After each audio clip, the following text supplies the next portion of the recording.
Look, you're 30 years old, 40 years old, 50. Can you afford a house? How? And if you're in your 20s, what's your outlook, man? You think you'll ever buy a house? Let's jump into it. Let's jump into the problems. Let's go. The reason why you can't afford to buy a home in 2025 and you're still living at your parents' house is because you drink Starbucks, you have a cell phone, you have a Netflix subscription, and you buy clothes. Apparently, this is the reason why. And it has nothing to do with the fact that home prices have gone up 60% in the last 5 years. And let's not forget that the average rent in the United States is at least $2,000. No, it's a cell phone and Starbucks. Look, if you stopped buying the Starbucks and you stopped getting your avocado toast and you stopped getting all the fancy clothes, realistically, that's still going to save you a couple $1,000 a year, maybe more, depending on what you're spending. Is that going to put a dent into how much houses cost? I don't think so. I agree with people to some extent that if you want to buy a house in 2025, you need to cut back on spending and make some sacrifices. But if giving up Starbucks was the answer, no one would be drinking it. And it's not like people in the 1930s didn't have things to waste their money on. True. But the big difference is back then, essentials weren't eating up 60% of their gross income. Today, if you add up your shelter costs, your food, your gas, you're going to be 60% into your paycheck. There's not much left to play with. Imagine growing up like 30, 40, 50 years ago and the essentials only took 20 or 25% of your gross income. That would be a lot easier. Let alone save. And I know comparing with the Great Depression is oversimplistic, but reading some of your responses is just shocking. Do you people not realize the housing crisis we're currently going through right now? There are literally engineers in the comments section that can't afford to buy a house, and that's not right. But yeah, keep blaming the $7 coffee and the avocado toast. Look, I used to work as a travel nurse in surgery. I made good money, and it still wasn't enough. So I quit that, and I became a health consultant. And it's maybe going to be enough in a year or two, maybe. But if the prices keep going up, I'm a renter for life too. My prediction is that by the end of 2025, millions, and I'm talking about tens of millions of millennials, will be renters until they die. We are a generation. Gen Z is going to have boomer money that is upwards of $90 trillion being left for them in trust funds, inheritances, assets, things like that. There's no one coming to save millennials. And by the time 2025 is over, as rates go down into the 5s and 4s, housing prices are going to become so expensive that the idea of home ownership for millennials is going to be gone. Between Verbo, Airbnb, foreign internationals buying homes, people from Japan, China, people don't know this. People from China can come here and buy a house as long as they pay a 15% FERPTA tax to the U.S. government. My prediction is that by the end of 2025, million. No, it's gonna, the prices are gonna go up. Yeah, the rates actually did. I think the feds did announce a rate cut for interest rates.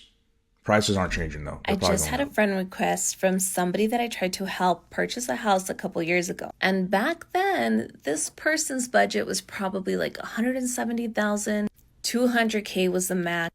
Interest rates at that time were like in the 3s, 4s. The husband was the sole provider for that family. He was actually pre-approved at that time. The problem was that he was not working on his credit score the way he was supposed to. He was also not saving his money the way he should have. When opportunities would present themselves, we would lose out on them because this guy was not ready. Today, if he tried to purchase a house, he would not qualify. In today's market, I can't find him what he was looking for back then. And that's really sad, guys, because that means he will probably, unless something drastic happens where he comes across a ton of money, inherits a property, he's probably going to continue to rent for the rest of his life. You got to have the full package these days. You got to have the income, you got to have the money in your bank for a big down payment, and an excellent credit score. And most of us are lacking in one or two or all three of these. How do you do it? What I'm about to say may piss a lot of landlords off, but I don't really care at all. But I'm going to read to y'all the qualifications that this person wants for this house. And it ain't an amazing ass house. We're not talking about anything super expensive. The rent, like I said, is $16.95, $40 application fee per adult. They want you to make 3.5 times the rent. Standard, for whatever reason, is 3 times the rent. When majority of Americans don't even make 3 times a $1,600 a month rent. And what's that, 6,000 a month? So that's like 72K income a year. Sadly, 72K of income a year isn't anything. And people still can't get it because these jobs aren't paying. They're not making that much money. They can't even live in a decent place. Millennials are not okay. Like, I just want a fucking house. Like, that's all I want. I want a nice house. I don't want to start her up. I don't want no rinky dink. I deserve a nice house that I cannot afford. And they can't say that we didn't do everything right, because we did. We went to school. We got the degrees, okay? And we still can't afford the things that we deserve. Y'all, it's stressful. It's stressful as hell. I don't even know what to do. These rates better drop substantially. Y'all gonna stop coming for us, all right? Saying that we're lazy, saying that we just want the easy way, like we haven't been working hard all of our lives, okay? I mean, you got your rates, you got your house price, right? The rates go down, the house price goes up. Rates go up, the house price goes up. We need both of them to go down a little bit, right? You want to know what this Newsweek article really says? Not just the surface level headline that more and more sellers are pulling their homes off the market instead of dropping the price. Nope. The real story is that these sellers aren't waiting for buyers. They're waiting for time to reverse. They're clinging to an economy that no longer exists. And newsflash, it's not coming back. Let's call this what it is. Fantasy pricing.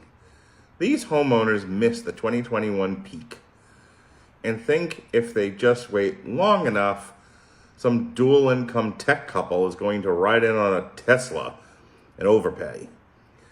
But here's the truth. Sorry to say, mortgage rates are still hovering around 7%. Home prices are 60% higher than they were 5 years ago. And 75% of Americans can't afford a median price new home at all. And the Tesla dual income tech couple, they already got a house.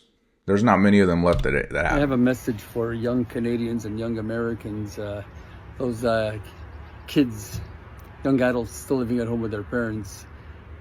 Enjoy it, because the day of living surrounded by a white picket fence and multiple story home and a basement, those days are pretty much over for you once you move out, because you're never going to be able to afford a home like you're living in right now.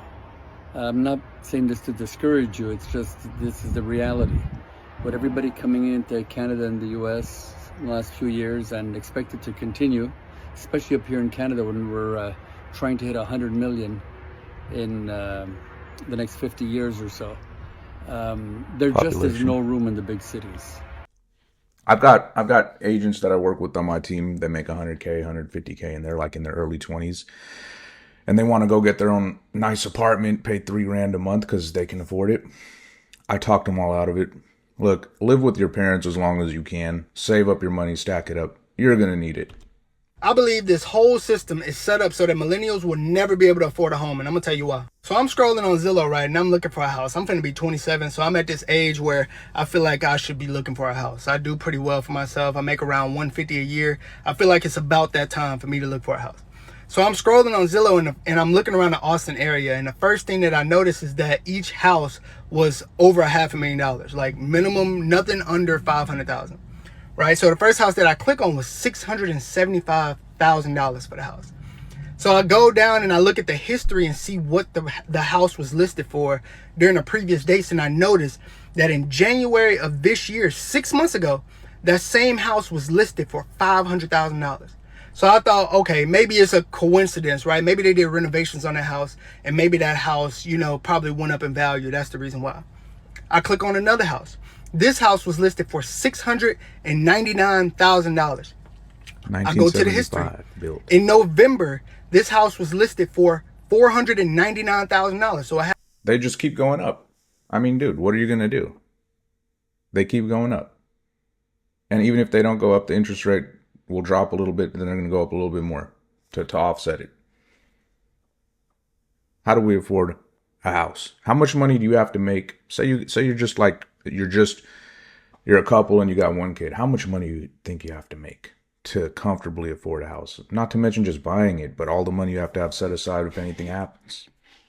Things just keep getting better.